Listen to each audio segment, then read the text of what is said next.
you can't break your hip and win a state championship. Sir, if you would, tell us who you are. My name is Chad Dalton. Graduated 2001 Simon Kenton High School.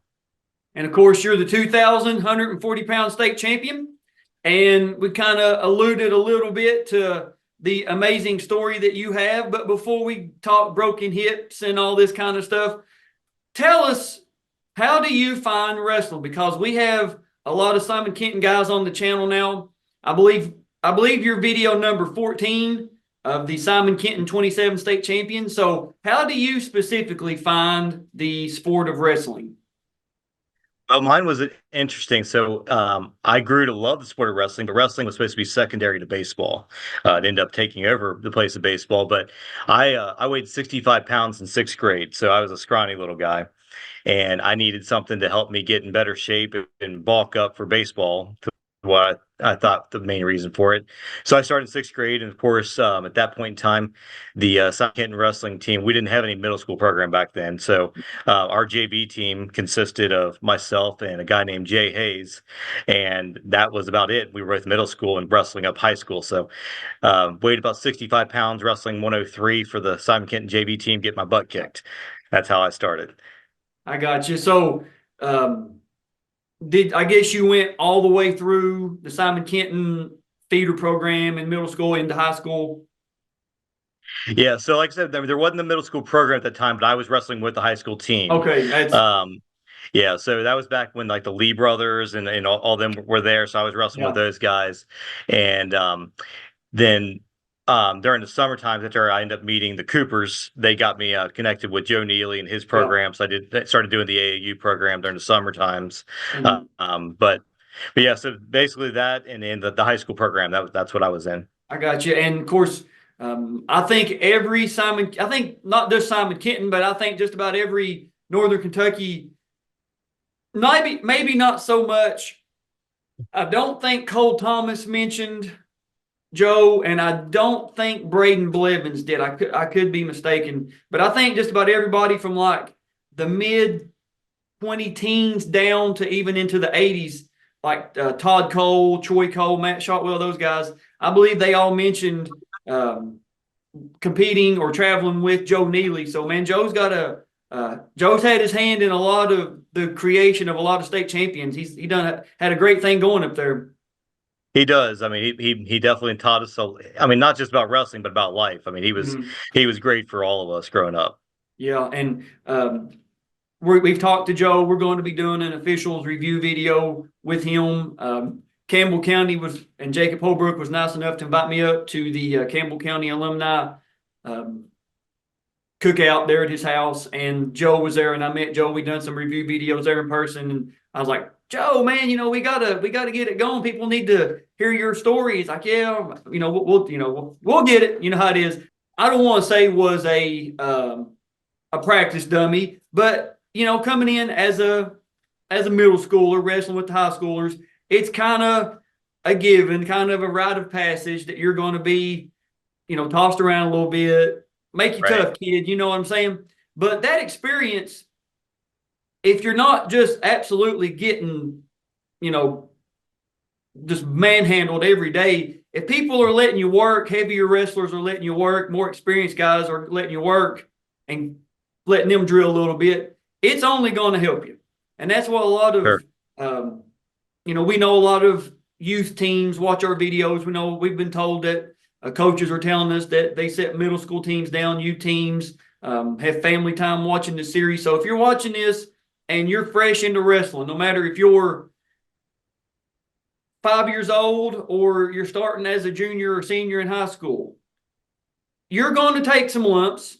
That's the way it goes. Nobody comes in as a first year right off the streets and becomes a state champion. It just doesn't work that way, especially now. But if you're in a room, you got some great coaches, some great people around you, you're going to take some lumps, but learn from it. It can take you great places, can't it? They do, absolutely can. And we had in our wrestling locker room, there was a quote that said, "Iron sharpens iron," and it can't be more true. And what helped me get to be a state champion wasn't the years that I was winning every match. It was those hard years in sixth, seventh, eighth grade where you got wrestling with guys like Jason Elliott and David DiStefano and people like that were seniors when I was like eighth, ninth grade year and just kicking my butt. Yep. Or when I remember my first match, my mom didn't know the rules, and we went to Scott High School, and the guy's 103, and which isn't a big guy, but when you're 65 pounds, he's much bigger than you, throwing me around like a rag doll. But she's cheering every time I get an escape. Well, I wasn't getting an escape. He's let me up. He's toying with me because I was nothing. But you get to the point where you realize those things help build you to you were, and then you start building rivalries with, like Jordan Blackmore. I remember the two of us had big rivalry going around for a long time. And of course, I know he once stayed at 135, I believe, in 2001. I think that's the weight class. And, but yeah, it definitely, I think that was the biggest thing for me was starting out young, having those tough matches. And I mean, it didn't come easy. Had to learn that, and then going and watching David DiStefano win state, and I can't remember what year that was. Probably 98. Yeah, 98.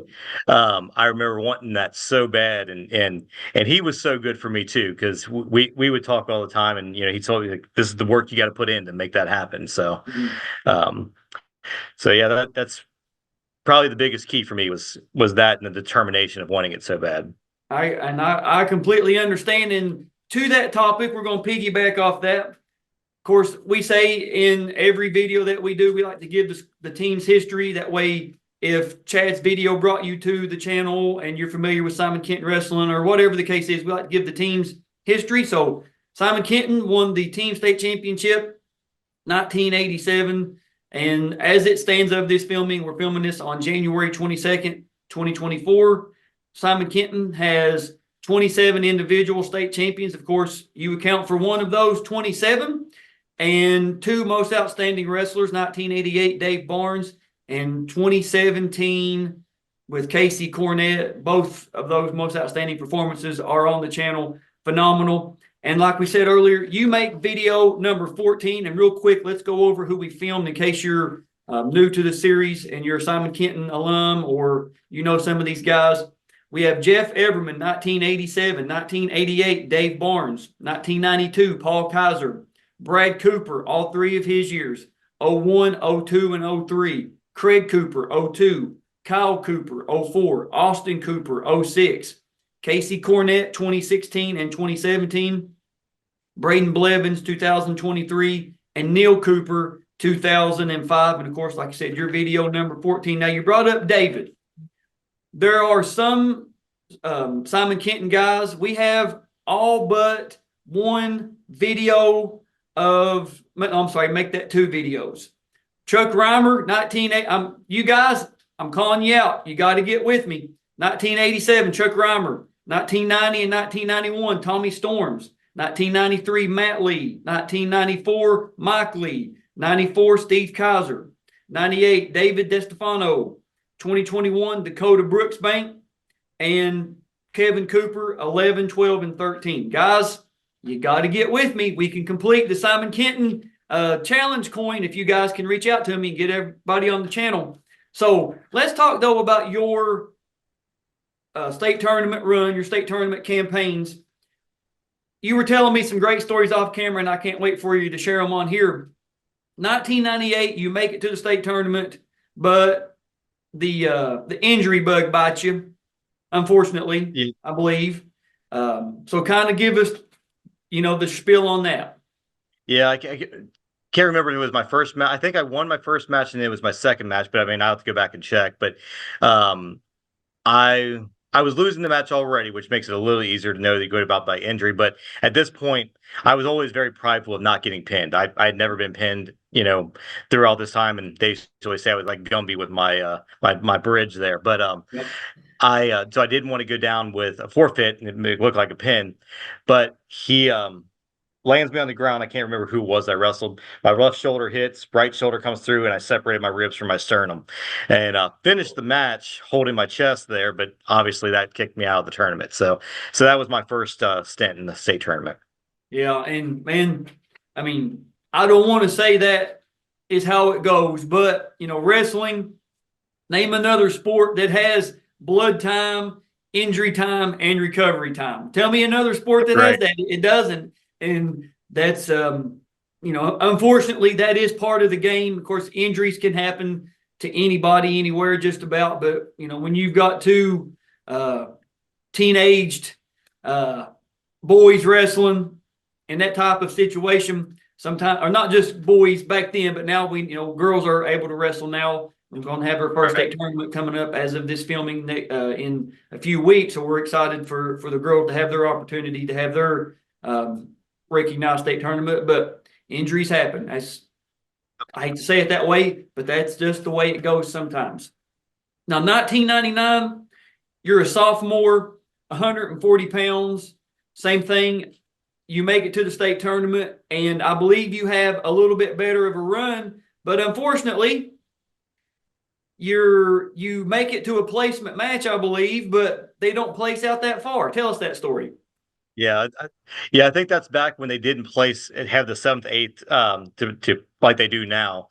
So basically, it just ended where you're in the seventh, eighth match, but you just don't even wrestle it. Yeah. But yeah, so didn't make it as far until my junior year. I got you. And of course, the junior year, you're 2,000, 140 pounds. And just as a little bit of trivia, we love to be able to let everybody know our history in Kentucky wrestling is the placements went out to 8 in the 2002 season, because before 2002, we had district competition and region competition, and then we went to the state tournament. A few years in the 80s, there was semi-states, but that was long before we were even thinking about competing. So, but that was at one point something that took place. But we had districts, regions, and then the state tournament. So 2002 was our first year of 32 wrestlers making it, and no district tournament. So you're having to compete 3 weeks back to back to back in postseason play, postseason competition. So tell us about that junior season. It was a great year, and you're coming in. Of course, you've been to the state tournament. You've got that experience. You've seen a teammate in David DiStefano win a state championship under the lights there in Frankfurt. It's a spectacle. Right. I mean, like you said, if that doesn't get you excited, you need to check yourself into a local funeral home, because you just don't have a pulse. And now it's your time in the sun, your time in the lights. Tell us about that junior season. Yeah, so going back to that sophomore year, it will take me into the junior season. I feel like that really kind of gave me I can do this. I can make a big run at the state tournament. This is going to be my year. So several of us guys went to the Ken Sherito gold medal training camp over the summer. I believe we went to West Virginia that year. And so that kind of catapulted, we're wrestling during the summer, did AAU. In fact, I ended up winning nationals in Sambo that year. And then went to into the wrestling season. I believe it was late December when the rankings came out. I'm ranked first. And so I'm feeling pretty good about this. We used to go up to Ohio to get some real tough competition like the GMVWA tournament, tournaments like that. And I think I got second in GMVWA that year. That was my other loss that I had. But anyway, so then January comes and we're at the end of practice, and I'm chasing Craig Cooper at the end of practice. Coach Kaiser had told us, as soon as I catch up to him, practice is over. And it felt like Coach Kaiser had punched me. And in fact, I thought he had punched me. He didn't. My hip, from where I was running, I have a hairline fracture in my hip. And unfortunately, find out the next day that it's broken, got that hairline fracture, and they think initially my season's over. Found another doctor that actually was a former wrestler and told me he could clear me, but I'm going to need some steroid shots for the pain, and we're going to have to try to work on getting the weight down. So now I can't run because my left hip's broken, and I've got to sit in the watch the other guys wrestle while I'm on a stationary bike with one leg trying to keep my weight down. So that was an interesting time period. But and I want the record to reflect, Your Honor, ladies and gentlemen of the jury, you wrestled 3 weeks of postseason wrestling with a broken hip. That's correct. Okay, I want the record to reflect that. Well, in fact, they gave me a hip pad that they recommended. It was like the hip pad used for football. I got But you. I it already been in the papers that I had broken my hip, so I took the hip pad, put it on my right hip instead of my left hip, because Well, I know I'd be attacking it if I was yeah. somebody else. That's why I mean, I hate to say it, but that'd be the first thing I tell my wrestler. Hey, you come in, get a shot, and you use that head, bam, go with that hip hard as For you sure. can. And not to be dirty, but that's just the way, goes sometimes. Never be dirty, wrestle hard. It's coming from a referee. Wrestle hard, not dirty. Kids Exactly. always remember that. So you had to make weight 3 weeks in a row. It did. It was very difficult. In fact, the hardest was making weight day two of the state tournament. I don't know if they still Mm-hmm. do, but they used to make you weigh in both days. Yep, we still absolutely we still do. Yeah. And so the second day of the state tournament, that was the hardest of making weight because I still couldn't run. So all Mm-hmm. my weight cutting was from stationary bike. And when I was in the matches, as you know, adrenaline takes care of any pain you've got. At the end of the match, you're feeling it. Yeah. But The so now just real quick on we're not going to say who, we're not going to say what years, but we know that in the 90s, even in the 80s, we've been told stories that on the 2-day state tournament that, and you guys are probably going to start laughing because it applies to you. You know who you are. The weigh-ins was a 1 day.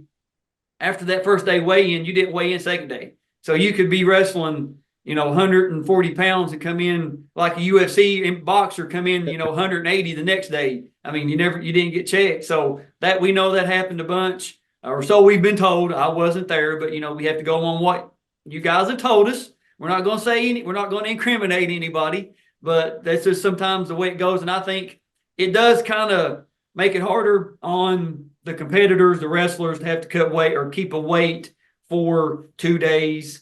But that's part of the sport. I mean, making weight is part of the sport, no matter if it's 2 day, 3 day. Of course, you get your growth and all that, but still, having that discipline of not going out and gorging on junk or whatever, maintain where you're at. So, talk us through your district, because Northern Kentucky, I believe, in the days of district tournament, it was pretty much what the region is now, is the regional alignment. Is that correct? correct. It was very Okay, similar. I mean, I know there's some additional schools now that we didn't have back then, but for the most part, the same. I got you. And So how did your district tournament go in 2000? yeah, so thankfully, my first match getting back, because at this point I hadn't wrestled in a while, Right. and to get back, I won that first match pretty easily by pin. Next match, I can't remember how I ended up winning, but in the finals, I get Scotty Fryman from Campbell County. Earlier that year, I had already beat him once or twice, but it was tough matches. Each time, Yeah. only beating him by 2 or 3 points. And I can't remember the score, but he actually beats me in the district finals that year. And it was good. In fact, probably one of the best things could have happened to me prior to Region State, because I realized how much more in shape I need to get, because here I've been off the mat. And as you and I both know, there's in shape and there's wrestling shape, Yes, and there's absolutely. totally two different things. So I need to get myself in wrestling shape. So we started coming in, a bunch of us coming in before school, and we were practicing in the locker room before school would start. And then we'd come in after school's over, and then we'd go to Better Bodies afterwards and work out after that. And, of course, it was limited on what I could do with my hip, but I had to get myself back in shape.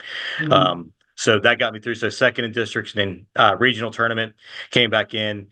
Scotty Fryman got beat by a guy from Fern Creek. I can't remember his name now, but so I faced a guy from Fern Creek in the finals, and then beat him in the finals, I got you. which catapulted into the state tournament.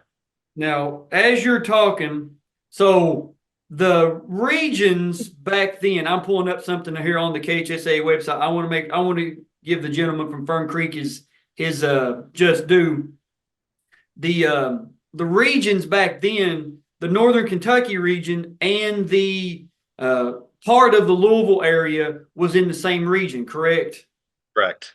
Okay, That's because correct. I know I wrestled in 2000 as well, and Region 8 was pretty much from like you could have take Kentucky, saw it almost in half, Lexington, from Fayette County east and kind of up, like it would snake around like Campbell and go all the way down like Wayne County, Whitley, McCreary, all the way up to Ashland, over to Pike County.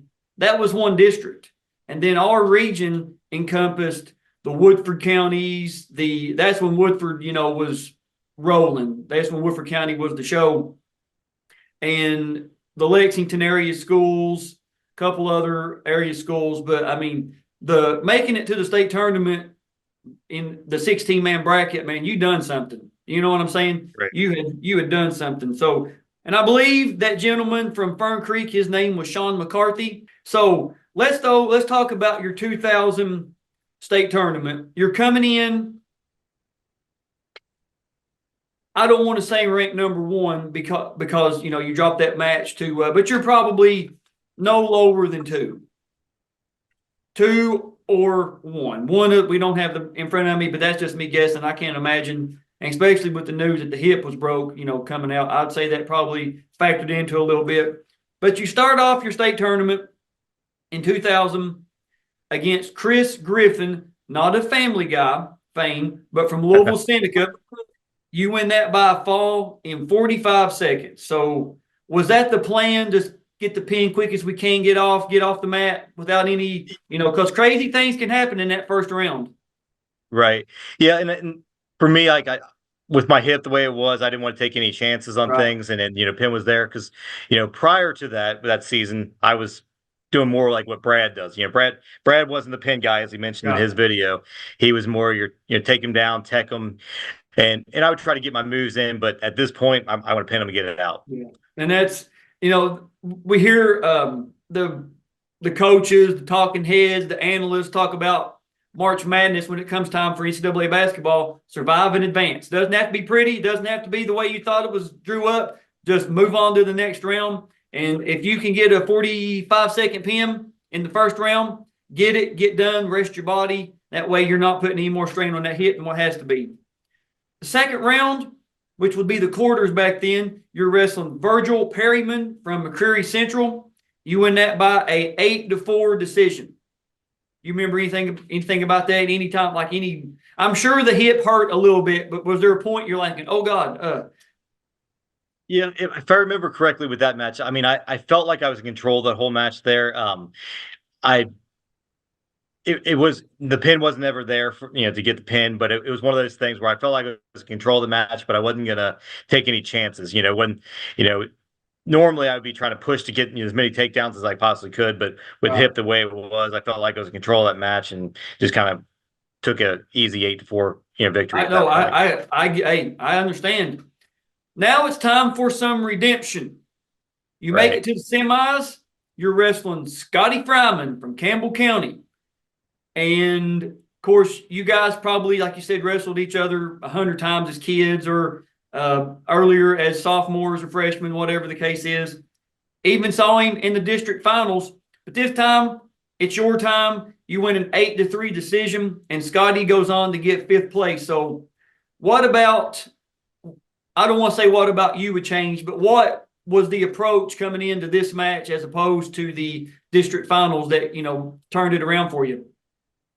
I think it was multiple things. One, I mean, I was back in wrestling shape, which, like I told you, in the districts, I don't feel like I was in shape, but not wrestling shape at that point. From I had to cut so much weight, and mentally I was there. Like I had went into that tournament knowing I'm going to face Scotty Fryman again, and give Scotty credit. I mean, he was a great wrestler, and we knew each other very well of what we were going to do. I know he's going to ride legs on me. I know what he's going to be doing, and especially with my hip the way it is, I know when he rides legs, it's going to be very difficult to stand up or get a reversal from there. But very hard match. In fact, I know he's placed 5th, but I actually felt like that might have been a harder match than even my state finals, and I think it's because we knew each other so well. I understand. But yeah, that was a difficult match, but a big victory there. No, I get you. And to that, talking about seeing him, knowing you're going to be wrestling him, kids, if you're born, I would say probably before 2010. You're watching this. We always didn't have one of these things in our pockets or a tablet or a computer we could go to. I remember I didn't make it to state in 2000. I made it to regions, but not state. And we had the team I was on, Johnson Central. We had 3 wrestlers make it to the state tournament. We had AJ Hamilton, I believe, at 135. A guy named John Wayne Daniels at 152, and then a gentleman named Billy Keith Allen who wrestled George King in the finals at 171. And of course, we had computer labs, we had internet access and all that kind of stuff, but it was rare to go to the library, get on the computer lab, and actually log on to the KHSAA website and see the brackets. The first time we done it, we was like, "Oh my God, this is the coolest thing ever!" Do you remember seeing the brackets before you made it to this? Like, did you guys do something? Did you have access at your home to pull it up, or do you remember that? Because I love talking to guys in my era because it was just so different then than what it is now. Yeah, I mean, we didn't pull it much at home, but I remember being in the office. I mean, we would have the print off brackets for the rankings that would come in. That was always a big deal when you see those rankings and checking up in the coach's office there. So we definitely looked at the brackets. Okay, so I guess you see he's in that lower part behind you on your side of the bracket. You're probably thinking, "Daggone it, Scotty." Scotty doesn't know, right? As the famous song from a Euro trip, Scotty doesn't know what about to hit him, right? Yeah, I was definitely wanting Scotty. I mean, I wanted him to be on my side of the bracket. And that is something about wrestlers that a lot of guys have said they got beat by somebody earlier in the year, and they're like, "I wanted him so bad on my side of I wanted him first round. I don't care. Right. I wanted him first round because I knew I could beat him because he got me, whatever tournament. I wanted him. I didn't feel right winning state championship if I didn't beat, so and so over this from whatever. So I guess we're just a little wired a little different. You get to the finals under the lights, first time there, man. You're wrestling Chris Perry from Paul Lawrence Dunbar out of Lexington. Now, had you wrestled Chris before? No, that was first time, and I'd seen a little bit of film, but as you know, getting film back then, that's only if you're at the same tournament and you got your mom over there videotaping for you. So I think I'd only seen like one of his matches, so I didn't know much about him. I started, as you go through your bracket there at state tournament, you start seeing who's winning. So it's looking like I'm probably going to line up with him. So I believe I watched his semis, and that was the only match I saw at that point, but didn't know a whole lot about him other than maybe 2 matches. I got you. And that kind of leads me into my next question is when it was a 2-day state tournament, we know 3-day was a little long there at the dungeon, but when it was a 2-day, you wrestled that semifinals in the morning. Then, of course, the finals start, I don't know. By the time the ceremony starts, the face off, it's probably 7. Your match is probably somewhere 8:30-ish. So you win that semifinals match. You've got, I think, Brad Cooper in the finals with you. I don't think there's anybody else from Simon Kenton in the finals that year. I could be mistaken, but I believe that was just the 2 of us. Now, Craig might have got 5th or 6th that year. I can't remember, but we've done so many Coopers here on the channel the last little bit. They all kind of run together of who placed what and when and all that kind of stuff. But you win your semifinals match. 2 parts to this. Give us what you're feeling. Give us your emotions after you win. And then what do you do between the time after you win and then when it's time to be back at the arena? Yeah, so at that point, I'm in the mindset that I'm going to wrestle my match. Obviously I'm going to accept if I lose, but I'm in the mindset that no one's going to beat me at this point. It's been such a hard season. I mentioned to you before the video that one of our assistant coaches had passed away, a tragic accident. We went through that type of situation, and the injuries and everything I'd went to, I felt like my whole wrestling career is up to this point. There's nobody getting my way. So I'm mentally training my mind. I'm ready for this match. I'm planning what I'm going to do, what I'm going to be setting up. If he does this, what am I going to do from that? So I'm basically playing out this match in my mind. So as you mentioned, we probably have 6 to 8 hours in between those matches. And one of my teachers that came down, because that was the other cool thing, I don't know if you remember, is you have so much time, so when you tell people you're in the finals, now they all start coming down from to come down and see you. So we had a pretty good crowd, probably about an extra 20 to 40 people that probably came down to watch, and one of those was Mr. Keith. He's passed away now, but he was my woodshop teacher. And he didn't want me sitting in the stands, so he actually bought, because we all had hotel rooms for the night there. That was like all of ours. He wanted me to have my own hotel room that nobody could go in there and bother me. So he actually bought one for me to go in there and just nobody bug me, but just focus on my match. Yeah, no, And that's awesome. it very helpful. I mean, I cleared my mind out of everything. There was nobody talking to me about anything else. It was just strictly going in there. I think I took a 2 or 3 hour nap and got myself focused for that match. And before we go on, tell us the name of the coach that passed away. That way we can have him on the video. Yeah, his name was Brian Baker. So Brian, he was I believe he was 20 years old at the time. We wrestled with him at Simon Kenton, and then he came back to help coach. And tragically, he was in a construction accident where he had actually went through the funnel and his legs came out, but his body didn't. And it Oh was my a goodness. very sad situation. I mean, and like I said, we found this out the day before districts. So, I mean, we'd all dedicate our season to him. I think we all had BB on our headgear. You know, I it's got just you.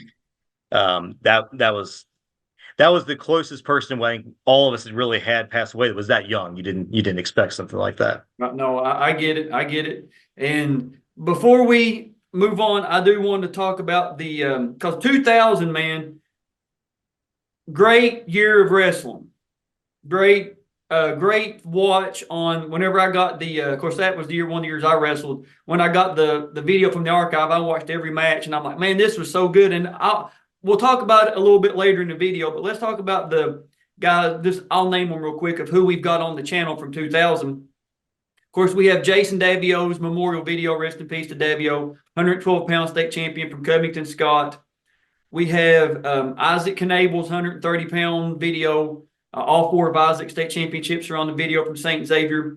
We have 135-pound Michael Jackson from Woodford County. His memorial video is on the channel. Rest in peace. That's hard to believe that two guys from 2000 have passed away, champions that we know of so far. Of course, you now at 140. I think the surprise of not surprise of the series, but Billy Redmond, 152 pounds from St. Xavier. Great performance. You know, Billy's become a good friend of mine. Some guy named George King, you know, we don't know much about him. He barely got through his, didn't he? He bless his little heart. He was a weakling, wasn't he? Yeah. No, as soon as he sees this, he's gonna call me and be like, let me tell you, you know, I can hear him. I can hear him now as soon as he watches this. Bo Hoffman, 189 pounds from Trinity, and Aaron Reardon, 215 from Oldham County. Aaron's 215 match might be one of the most brutal matches. It's a rock fight between him and Collinsworth. Do you remember that match? Yes, and that they had wrestled another time before too, but that was a great match. Oh yeah, and like I said, that video is on the channel. We met up with Aaron, and we got Aaron's and his brother and Josh's video on the channel. But man, that 215 match with Aaron and Collinsworth, that's a fist fight, a rock fight. That is just two bulls going at it. You see those Rams like on TV, Oh yeah, just bam. That's exactly what it was like every time those guys would lock up. So before we go any farther, has it been a while since you've seen your match video? I think it's probably been 20 years since I've seen my match. I lost the video, and I was shocked to hear that you had a copy of the video. Yep, and same thing with George King. George had never watched his, and the first time the reaction that he gets was the first time ever watching it. We actually watch it twice because his is so short; it's like 48 seconds or something. So his reaction was genuine. And that's one thing I love about the series is being able to preserve this history and letting your family, your friends, people that you may have come in contact with after wrestling. You know, we don't go around wearing our state championship medals or Letterman jackets or rings, but it's great to be able to say, this is what made me. This had such an impact on my life in whatever aspect that I'm proud to say I wrestled. I'm proud to say I wrestled 3 weeks with a broken hip. I'm glad to say I'm a state champion wrestler. Right. I'm not going to brag about it, but if you ask me, I'm going to tell you. If you ask me to do a review video about it, I'll do it. But like I said, we don't go around, you know, talking about it all the time. And it's cool to get the stories and just see where people are now in their life and be able to say, you know, because of wrestling, I was able to, if I can get through this, I made it through wrestling practice. This is going to be easy, no matter if it's an injury, a recovery, something hard in life. I wrestled. This all you got? Come on, give me something a little bit harder. I mean, this is nothing. So we're going to get the video pulled up, but we're going to be joined by a very special guest. You guys are seeing what we're seeing. This video, we have the face-off and we have the match video. The face-off is courtesy of Billy Clark, so it's more of a shoulder camera. And then the match video is Matt side, like a professional camera for 2000. I would say in today's, it's probably at best 720, but it's for 2000. It's great quality. So here we go, guys.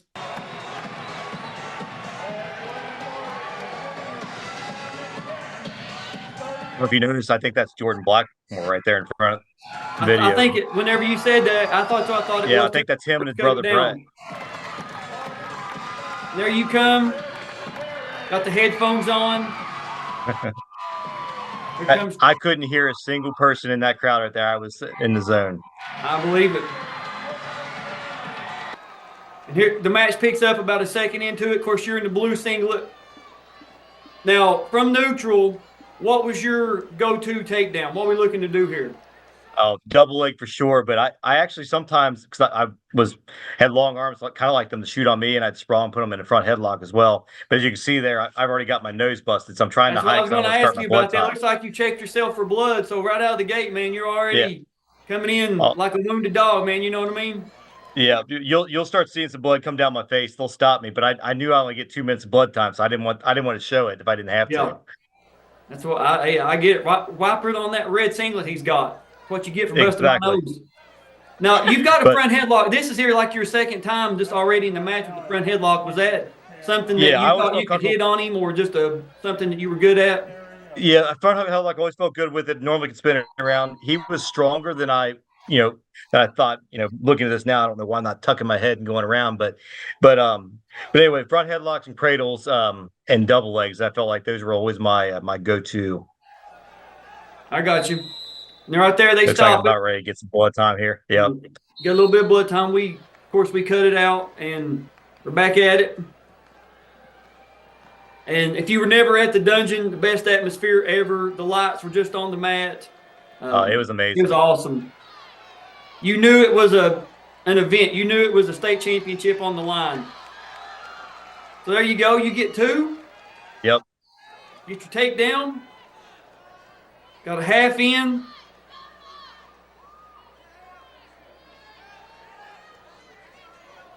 Yeah, it's my left hip is the one that's broke here. So a lot of times, like I would get a lot more movement going from the left side. So you'd start to do that and just not going the way you're wanting to it as well. So I was trying to do different moves to not have to use my left leg as much. No, I was. Whenever you said that, I've been noticing you've really not kind of spun to your left. Everything's been to the. Yeah, and that was difficult there too, because a lot of times with that front headlock, I'd be tucking my head in and spinning around to the left, and I just didn't have that movement. And, of course, that start of the second period, did you take down? Did he defer, take top? Do you remember? I believe we normally would have deferred, so he probably would have taken top. I got you. And my guess was for that, just because I'd been riding him the previous period before. Yeah. And he's trying his best to get that bow and arrow, man, but you've done a really good job fighting it off. He's trying to pull that bar back. Yeah, good news is my arm would pop out of socket pretty easily, so that didn't really seem to affect me too much back then. And trying for that head lever, you do a really good job defending, man. He's putting forth a lot of offense here, but you've done an excellent job defending. Does that move look familiar? Has he tried that on you before? That pulling up the arm all the way back? Yeah. He does these moves so quickly then he's like, you just do this. I'm like, well, definitely not that fast. Yeah. So there you go. You get a reversal right there. Yep. So. Yeah, reversal is trying to work the far cradle, but he bellied out pretty quickly. Mm-hmm. Definitely felt like I was probably trying to force the cradle too much there at that point with him. Yeah. And, that's something that you talk to guys after the fact or whatever, and they've said pretty much, I thought it was there. I thought I could get it, and I wasted so much time. I wasted so much energy on it, and it didn't pay off. Sometimes younger wrestlers, you got to know when to let things go. Get back to a safe space, get back to your base, get back to wherever, and try something different.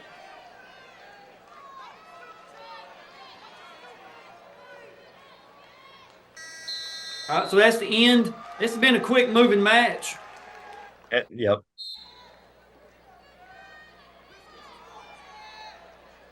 So that's Coach Brewer and Coach Kaiser over in my corner over there. Okay. So he gets up, gets his one. Yep. I believe it's 4-1 now. Yeah, 4-1. And I did feel comfortable being neutral with him. Mm-hmm. I feel like a lot of the match, every time he was coming in, he didn't ever seem to get a deep shot on me. So I felt like I was able to stop it each time he came through. Right. So he gets a takedown right here. Yeah. 4-4. Makes 4.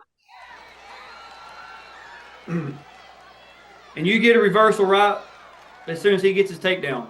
Yep.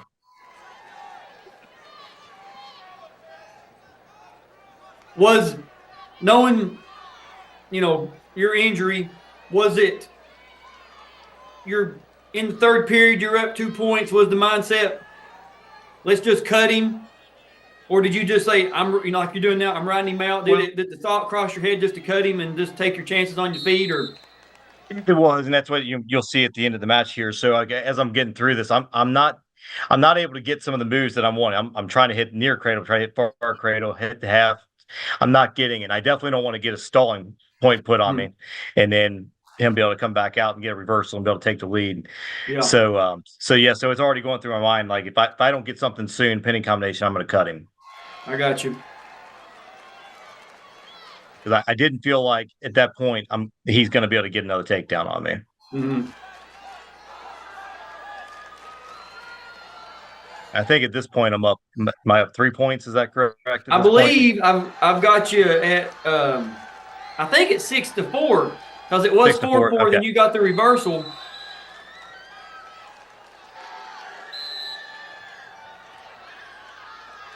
Maybe that makes it 6-4. And that's I think that might have made it 6-4. Yep. So that's the final score, 6-4. Yeah. So because that's what I did. I cut him right there at the end because I felt like I was close to being able to get a stalling point. And excellent performance. And right there's the end. That beautiful score, 6-4. And that's where this one ends. So, man, quick moving match.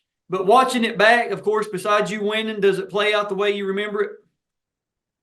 For the most part, I definitely remember back then, like it felt like we were tied up a lot of that match. I mean, it was, and I've tried describing it to Kelsey, like what you don't understand when you got two guys going full force. It doesn't look like much is happening there, but I mean, I played football, baseball, track. There's nothing harder than a 6-minute match. Oh yeah. And so there was a lot felt like was going on, but yeah, it was a difficult match. I mean, he was a great wrestler.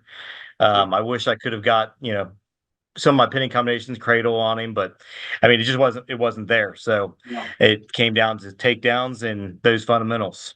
I got you. Now I got to ask you, does the match video play up to the way he's talked about it for however long? I got to know.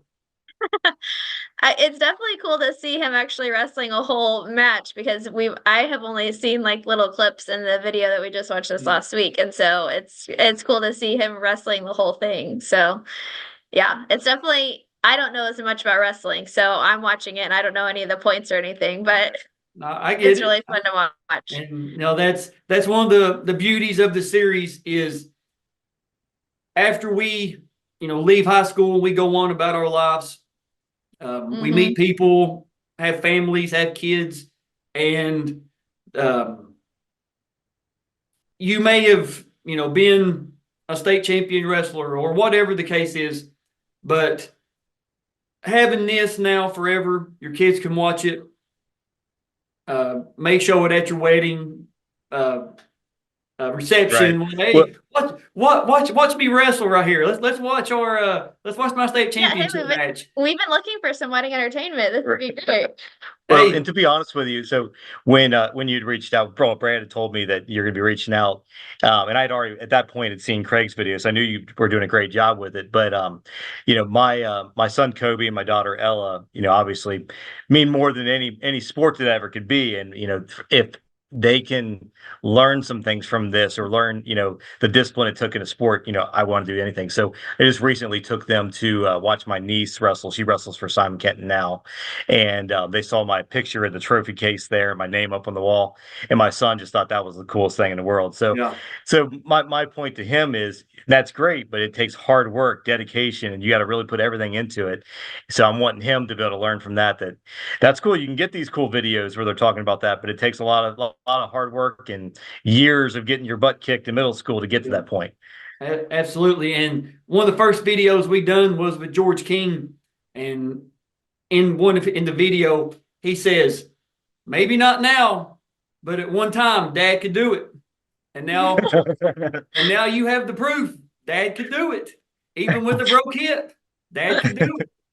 And man, thank you guys for doing this. I really appreciate it. I'm sure the Simon Kenton crowd will enjoy it. I'm sure your families will enjoy, watching it, and classmates, teammates, everybody will enjoy watching this. So before we wrap this one up and put a bow on it, I'd like to give guys the opportunity. Do you have anything you'd like to add, say, any shout outs, anything of that nature that you'd like to interject here? I think just for me is I appreciate all the coaches that I had, throughout the years. I mean, they, like Coach Kaiser's who I had the majority of the time, but had Coach Barnes was there for a year. I felt like giving the opportunity to be captain of the wrestling team at a young age really helped me throughout life as far as being a better leader and things like that. To me, it's the greatest sport that I could have ever been part of because it's more than just a sport. And I think anybody that's young that's wanting to get into something, if they really dedicate themselves to the sport, put the time into it, the nice thing about it is you don't have to be the best athlete to win in the sport. You've got to have the best mindset. You got to put the time in, strength, and anybody can be good at the sport. Before we end it, I wanted to give you an opportunity. As a senior, you make it to the state finals, and you run into Derek Mullet.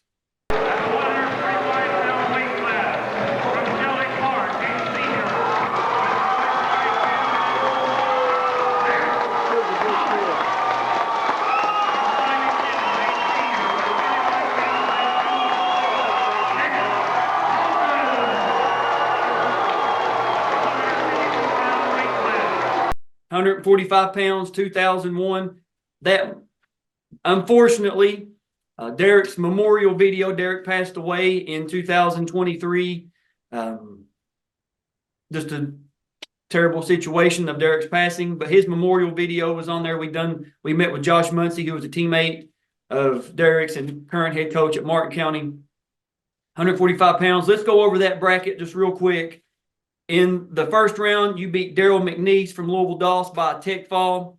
The second round in the quarters, you beat Kevin Rodriguez of Wayne County. Kevin goes on to get third by a fall, 5 minutes, 41 seconds. The semis, you're wrestling Brandon Payne from LaRue County. You win that by a tech fall.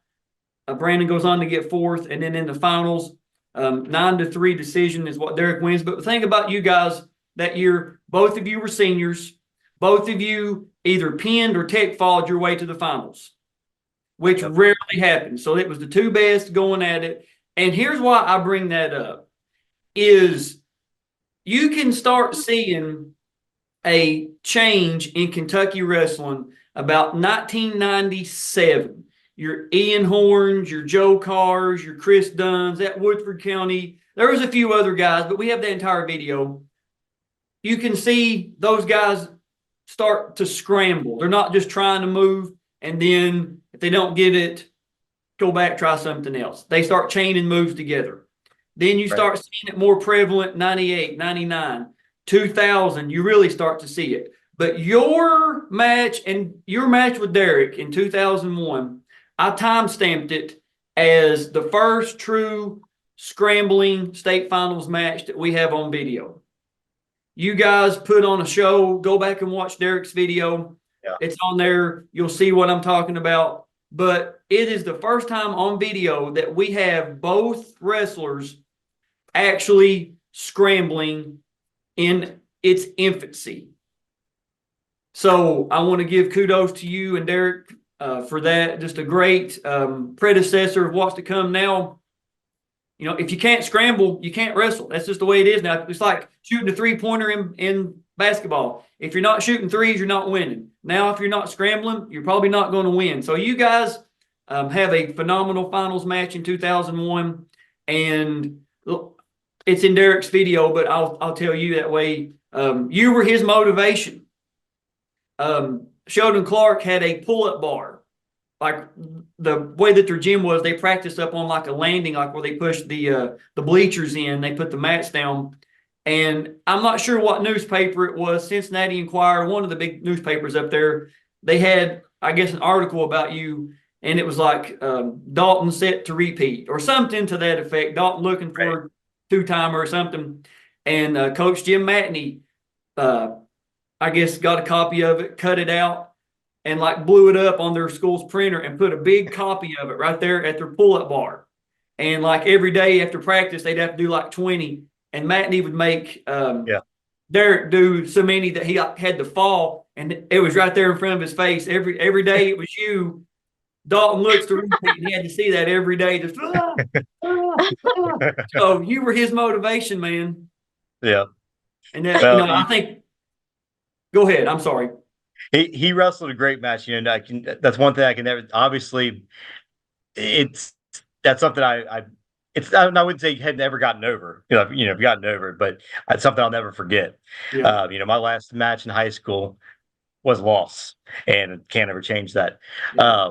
But what I'll give him credit for is he wrestled his match, and I wrestled his match. Mm-hmm. He was prepared, and I wouldn't say that I was ever confident, because I don't feel like I was ever confident. I knew he was a tough wrestler, but I didn't feel like there was anybody in the state of Kentucky that could beat me. And he came in and he was ready for it. And nobody can ever take anything away from Derek Mullet in that match. He deserved to win. He wrestled his match, and unfortunately, I wrestled his match as well. It was a great match. I mean, I can look back at that and say how good of a match that was, but coming out on the wrong side of that didn't feel so great. Yeah, no, and like I said, the first. I have, as it stands now, I have 36 of the 60 state tournament finals, the state championship matches on video. I've got from 1969 through the 80s, through the 90s, through the 2000s, 2010s, 2020s, and I've watched all of them for entertainment and for review videos multiple times over. And I can say for certainty, like I said, the first match where scrambling occurs with both guys is your and Derek's match. And now, like I said, if you can't scramble, you can't wrestle. So kudos to you for being I don't want to say a grandfather, but you are for real, you are the first person to do it with Derek.